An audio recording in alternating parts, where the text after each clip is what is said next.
Shalom, family. You now tuning in to me, Key Kyle, image of God, sent from God. The last video I made, somebody gave me a comment and then they said, why did your jacket have symbols of the yin and yang? So then I told them, I said, my jacket has symbols of the yin and yang, but I'm glad that you told me because it's something that I didn't notice. But what you need to know is that I don't believe in signs and symbols. And then I'm not talking about like signs and symbols like the signs from the heavens. The signs from the heavens, I believe it because I know how to read the sun, moon, and the stars. But as far as all of these images that all these churches and all these Muslim mosques is putting up and stuff like that, and Buddhist temples and stuff like that, I don't believe that. Like I told y'all, the temple of God is within. So then I had to explain that to them just in case anybody else want to know why I had that jacket on. But I told them the only reason I had that jacket on because everything I wear, I just call it fabrics. So don't put me in a place where I'm worshiping signs and symbols because that ain't what I do. But this video right here, this video is talking about my God in the black church, right? So now when I say my God in the black church is because we have to know the definition of God. So whenever you hear God, my creator is my God, but what y'all need to know is that God is not his name. My creator is God, and then what y'all need to know is that I call my God Yahweh, right? So I call this video my God, and I call it the black church. But the reason why I say that is because I keep talking about how we got to come up out of denominations and come up out of these denominations, Islam, Christianity, and Judaism, right? So when you look at the way my church was, like I'm Pentecostal. So since I'm Pentecostal, you know what I'm saying, we have church different from the way the Baptists have it. You know, we have it different from the way the Israelites have it. We have it different from the way the Methodists or Seventh-day Adventists or so on and so forth, right? So now what you will notice is that it was a time that we was in slavery. So then the time that we was in slavery, that was the time where religion was forced upon us in a certain way. Like, if somebody was to strike you, turn the other cheek, or you know what I'm saying, any type of thing that will make you not defend yourself, right? But it was also talking about how you give offerings. And then it talk about you supposed to pay 10% of your tithes, right? So now, you know what I'm saying, what you don't notice is that, yes, we are supposed to pay 10% of our tithes, but the 10% of the tithes was different around the time of Abraham. At the time of Abraham, when you hear the story of Abraham, you will hear that Abraham gave 10% of everything he had to Melchizedek, who was the king of righteousness. So since Melchizedek was the king of righteousness, he was the only high priest. And then everywhere he went, that 10% had to go to Melchizedek. So now what you will notice is when you hear the story of Nebuchadnezzar, you will see that Nebuchadnezzar had a dream, and then he told Daniel, I seen the statue of me, and then the statue was made of all of these elements. The top was made of gold, the other part was made of silver, the other part was made of bronze, the other part was made of iron, the other part was made of wood, clay. You know what I'm saying? That was the bottom of the feet. So when you see the bottom of the feet, it was made of all of the elements: wood, clay, iron, stone, silver, copper. It was made of all of that stuff, right? So then Daniel told Nebuchadnezzar the reason why it was made like that was because the bottom of the feet is going to show how the whole world is going to finally be broken down to the last particle, where this is the every man for themselves stage. So then, you know what I'm saying, you see that, and you see every man is for themselves in the social network. You see every man is for themselves in the work field. You see every man is for themselves in the streets while you selling, you know what I mean, whatever you selling. But then you're going to see that every man is for themselves in the church just as well. So when you look at the black church got a different standard, which is Pentecostal, Baptist, Seventh-day Adventist, you know, so on and so forth. They got a different standard from the Catholic and the Roman Catholic Church. So the tradition that was given to them is a totally different tradition that we have. So now, you know what I'm saying, when you look at the church, right, nowadays, everybody have to take a 501(c), right? But then when you look at 501(c), a lot of our people don't know sacred geometry and then tetragrammaton and mystery teachings. But since I know sacred geometry, tetragrammaton, and mystery teachings, I could tell you that the 501(c) is also one of the forms of the mark of the beast. The same way that the vaccine is one of the forms of the mark of the beast, right? In sacred geometry, right, you would say 5013(c), right? But then in mystery teachings, you will know that 0 and 1 is the same.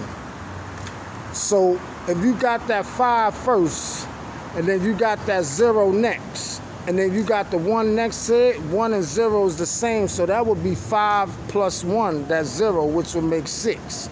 But then you got another 1 trailing on the other end after the 0, right?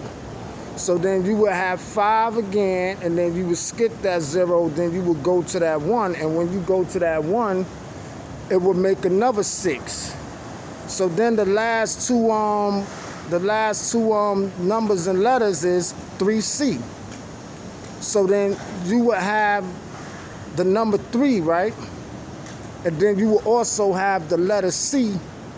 But then in mystery teachings, you wouldn't understand it unless somebody taught it to you, and then you will realize that the letter C is the 3rd letter in the alphabet.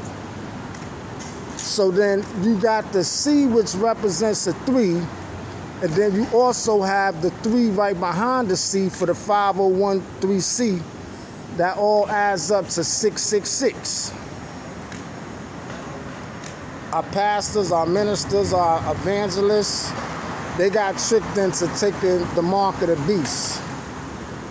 This is why it's a veil that's over the church, and then the church is wondering why they can't get right? But then when you go to us having church, right? We say,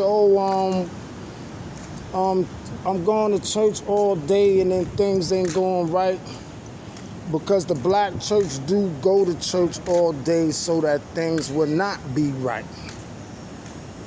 So now what you notice is, when I was a kid, the church that I went to, we had Sunday church, right? Then we had Sunday night church. We had Friday night church. We had Monday night prayer. Most of the women had Tuesday night choir rehearsal. And then we would also have Wednesday Bible studies, right? Now, you in that church, right, all that time, and then back to what I'm telling you, no offense to the church, because I'm teaching you how we are supposed to have church. You in that church all that time, and then it's impossible for a lot of you to work 40 hours a week and then make your money. So now, you know what I'm saying, you're dedicating yourself, right, to the church, which is nothing wrong. But would you be surprised that you're not able to work a 40-hour job if you dedicating all of your time like that? But then when you look at the Roman Catholic Church and you look at the Catholic Church, right, or the Greek Orthodox Church, when you look at them churches, you know what they do? They have church just as well. But the thing about it, when they having church in state. See, our people, right, we worship God, right? But then the way we worship God, they never tell us about how to have church in state. So when you look at them Catholic churches, right, and then you look at them Roman Catholic churches, the first thing that you're going to realize is that they having church on a Saturday, right, or a Sunday, whatever it is, for 1 hour or 2 hours. And then the rest of the week, what are them churches dealing with? They dealing with the state. They saying, let's have venues. So this Catholic church that I used to work for, right, they will be open for 2 hours a day, right? They'll be open for 2 hours a day for people to come in. But when they have church on Saturday, the church will be open for 2 hours only. That's the only time the people come in. The rest of the week, they got their church open for venues. And then the venues that they have their church open for is they're going to try to have a block cut off so that they can have a fair, or they're gonna try to have like some type of whole summer where they selling fruits and vegetables. They're gonna have fruits and vegetable stands somewhere, and then they're gonna be selling fruits and vegetables. They're gonna be selling all of their products, they apple pies or whatever they made, or else they special sandwiches like they gyros or whatever they make. So then they have all this stuff, and then they have venues. But then know what we do? We don't have venues. So in order for the church to be prosperous, we have to worship the Most High, but we also have to have church and state. So y'all pastors is gonna have to build venues and stuff so that y'all could be paid, so that y'all could stay in the church. So then if you have them venues where you could be paid to stay in the church, it wouldn't matter if you miss 40 hours a week, because then everybody from the church would be self-employed, like the people from the Roman Catholic and then the Greek Orthodox churches. But now back to tithes, right? Tithes is meant for the church, but our black people, we don't have a high priest. And then since our people don't have a high priest, you need a high priest that's supposed to go from church to church, and then he's supposed to be selected to where he get his tithes and then he get his offerings, and then he's supposed to make sure that these churches merge together and then make our people successful. So like prime example, right? We always talk about that we don't have money, right? We always say we don't have money. But then you got like about 443 million black people, I think, in the United States. But then you got like about 200 and something plus Latinos, which is considered like minority just like us. This government, they not letting minorities have anything, and then they not letting minorities build to where we could be multi-millionaires. But then the way to solve these things is we will have to show up, and then it's time for us to do something like take a census. So for example, if you was to take a census and you got 443 million people, right? Imagine you go to the UN and say, I need 443 million people to be taken care of. So we would have to have an ambassador to go to the UN. It's better to go straight to the UN than to go to the United States court system. You know what I'm saying? It's better than to go to Virginia where you got the House of Representatives who they portraying 144,000 because they got 144 people sitting in a room out there. You know what I mean? Which is that part where Satan said that I'm going to be just like him. So now imagine if we had, back to what I'm saying, imagine if we had these 443 million people that's listed minority and then go to the UN. And then after that, we ask them for $7 a month for these 443 million people, man, to prove that we don't need this government no more, that we could build a nation inside the nation. Because, you know, at the end of the day, man, we are indigenous people, and some of us was caught up in the mid-Atlantic slave trade just as well. So retribution should be given. The 40 acres and a mule and then the Emancipation, the Proclamation, all of that stuff has to be fulfilled. If you have 443 million, right? And then you times that times 7 every month. And then you treat it like the time of Joseph where you do that for 7 years. All of our people will be taken care of. Yeah, all of our people will be taken care of. So now, what you got going on is a lot of spiritual jealousy going on. When somebody's, you know what I'm saying, when somebody's speaking and they said that they coming in the name of the Most High, some people develop a spiritual jealousy. And then when they develop that spiritual jealousy, they start saying, you're not chosen by God, or they doing an ill subliminal boycott, or they saying that you're doing doctrines of devils or whatever the case may be. But this is the time and this is the season. And then the sun is shining a different way. And then since the sun is shining a different way, we got to understand the part where he said that it's going to be a new knowledge and a new gospel. But for right now, I just want y'all to get to know me and then know what I'm talking about, because a lot of these things y'all never heard before. But when you hear all the things that you never heard before, test the spirit and then say to yourself, can this be refuted or not? That's all I'm saying. You got T.D. Jakes. You got Joel Osteen. Nope. You got, right now, we got in Israelite, we got IUIC. You know, the Muslims, they all talking about that. They talking about that they got they talking about they have their Messiah. Right now, the Jews are saying that their Messiah arrived in sometime in April. England, they making a push for a Messiah. They talking about some guy named George Gregory Halley is supposed to be the Christ right now, and then nobody's paying attention to none of this stuff. So now, you know what I'm saying, what you gotta understand is, black people, we have to make a move.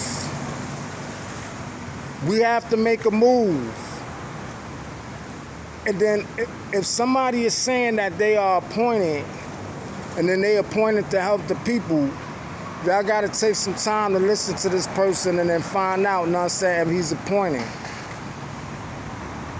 Like I said, I'm going to be on this channel, and then I'm going to be looking for a couple of people, and then I'm going to be talking to them, and then we're going to start having live debates. But the Most High said he don't want y'all in mental bondage no more. So I'm letting you know I'm here. I'm letting you know I'm here. I am one of them chosen. I am one of them elect. I am what they talk about, the 144,000. I am. But until the next video, tune in. I just wanted to say something brief because I'm trying to reach out to y'all in bits and pieces, and then I'm trying to talk as slow as possible so things can register in. But my next couple of videos, I am going to be going back and forth. I'm going to be going to and fro from Genesis to Revelation, back to Genesis. I'm going to be going into the book of Daniel, and then I'm going to be telling y'all what's true and then not true. And then I'm going to be telling y'all when God speak. I'm going to be telling y'all the parts in the Bible where some of y'all think it's God, but it's the angel speaking. It's a difference between our God, the Lord thy God, and thus say the Lord. Just keep in mind what I'm telling you. But I'm about to get off right now, and then I'm going to make another video probably tomorrow or the day after. But I want you to look at my video and then absorb everything that I'm saying to you. And then y'all have a blessed night, and peace be on to you. Amen.